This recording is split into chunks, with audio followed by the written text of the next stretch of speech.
Hi, Ms. McCloskey back again. All right, we're still in Chapter 1, Section 2. In my book, it's on page 7 of All Quiet on the Western Front. Things to remember as we read along are these. You want to remember that you're still looking for exposition. So you're looking for characters and setting that are introduced as we go along. That always happens in the first chapter or the first sentence, etc. You're also looking for new vocabulary words and vocabulary words that indicate larger ideas. That's what's really important about vocabulary. Things that are unfamiliar to you, and don't forget, this was translated from another language. It was translated from French and also has been translated into German and into American English and other things such as that. So some of the words are going to be unfamiliar to you. They're mostly European. So don't forget to keep up with your vocabulary words and your log and your exposition log, as well as the imagery log. You're looking for images that indicate larger ideas too. Okay, so I'll also stop from time to time to explain things to you as we're going along or to ask questions, because this is what active readers do. Active readers, when they go along, they think about what's going on. So I'll read some of my notes that are in my book already as I was reading the first time that made me want to question what was going on in the book. Okay, so Chapter 1, Section 2 of All Quiet on the Western Front. Today is wonderfully good. And the note that I had to myself inside that said, what defines good? You know, if you're a soldier on the front, what's so good about being a soldier? You know, you're facing death every minute of every day. All right, so what defines good? Today is wonderfully good. The mail has come, and almost every man has a few letters and papers. We stroll over to the meadow behind the billets. Crop has the round lid of a margarine tub under his arm. On the right side of the meadow, a large common latrine has been built. That's a big bathroom that's common, that everybody shares. A roofed and durable construction.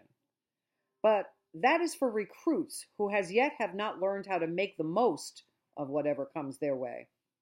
We want something better. Scattered about everywhere, there are separate individual boxes for the same purpose, going to the bathroom. They're square, neat boxes with wooden sides all around and have unimpeachably satisfactory seats. On the sides are hand grips enabling one to shift them about.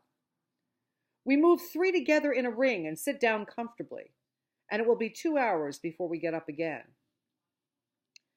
I well remember how embarrassed we were as recruits in barracks when we had to use the general latrine. There were no doors, and 20 men sat side by side as if in a railway carriage, so that they could be reviewed all at one glance, for soldiers must always be under supervision. That's kind of an ironic twist comment that the author is making. Since then, we have learned better than to be shy about such trifling immodesties. In times, things far worse than that came easy to us. Here in the open air, though, the business is entirely a pleasure. I no longer understand why we should always have shied at these things before. They are, in fact, just as natural as eating and drinking. We might perhaps have paid no particular attention to them had they not figured so large in our experience, nor been such novelties to our minds. To the old hands, they had long been a mere matter of course. The soldier is on friendlier terms than other men with his stomach and intestines. I wonder why that's so. Why is the soldier more hungry or more comfortable thinking about how he goes to the bathroom? 3/4 of his vocabulary is derived from these regions, and they give an intimate flavor to expressions of his greatest joy as well as of his deepest indignation. It is impossible to express oneself in any other way so clearly and pithily.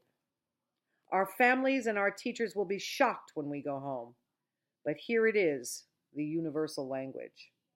Toileting is the universal language. Enforced publicity has in our eyes restored I'm sorry, I'll start again. Enforced publicity has, in our eyes, restored the character of complete innocence to all these things. More than that, they are so much a matter of course that their comfortable performance is fully as much enjoyed as the playing of a safe top running flush. Not for nothing was the word latrine rumor invented. These places are the regimental gossip shop and common rooms. We feel ourselves, for the first time, being better off than in any palatial white-tiled convenience. Palatial meaning like a palace. There it can be only hygienic. Here it is beautiful. These are wonderfully carefree hours. Over us is the blue sky. On the horizon float the bright yellow sunlit observation balloons and the many little white clouds of the anti-aircraft shells. Isn't it interesting and ironic that they find beautiful clouds that are man-made, manufactured clouds from shells, from bombs that are going off all over the place? And observation balloons are sunlit. And the many little white clouds of the anti-aircraft shells. Often they rise in a sheaf as they follow after an airman. We hear the muffled rumble of the front only as a very distant thunder. Bumblebees droning by quite drown it. Around us stretches the flowery meadow. The grasses sway their tall spears. The white butterflies flutter around and float on the soft, warm wind of the late summer.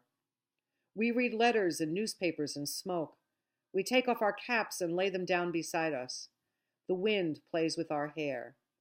It plays with our words and thoughts.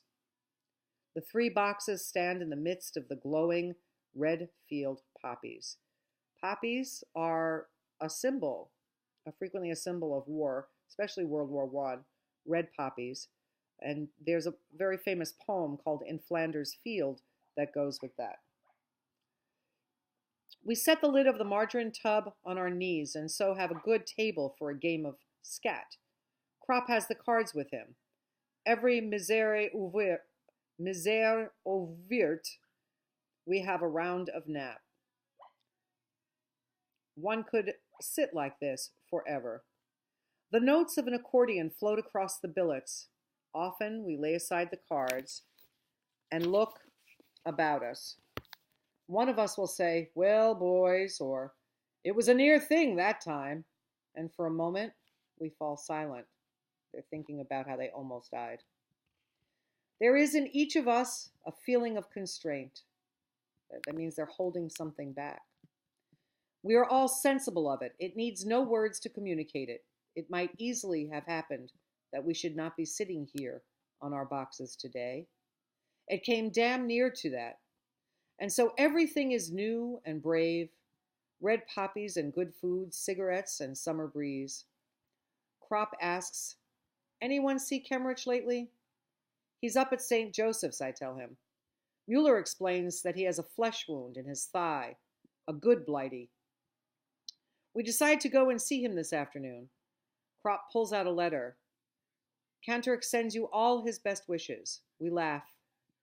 Mueller throws his cigarette away and says, "I wish he was here." That's the end of section 2 of chapter 1 of All Quiet on the Western Front. Some things that you might want to think about that we just read. There were a lot of images, and they were images that contrasted each other. They were things that you don't think usually go together. Things like, the bombing of army shells far away and the bumblebees that make a louder sound than that. And how comfortable they are in the middle of a war because they're resting and they're not dead today, and how grateful they are. There are a bunch of ironies here, and irony is not something that we're going to focus on in this chapter, but it will be something that we think about later on. So try and keep these things in mind and ask questions as you do, and if you have any questions to ask, come find me and ask me in the classroom. Okay? So, again, part of your challenge is to look for vocabulary words, to add to your exposition log, to make sure that those vocabulary words mean something bigger, much bigger, What do they indicate as a larger idea? And to look for images. There were tons of those in this section. Okay, see it in section 3 of chapter 1 of All Quiet on the Western Front.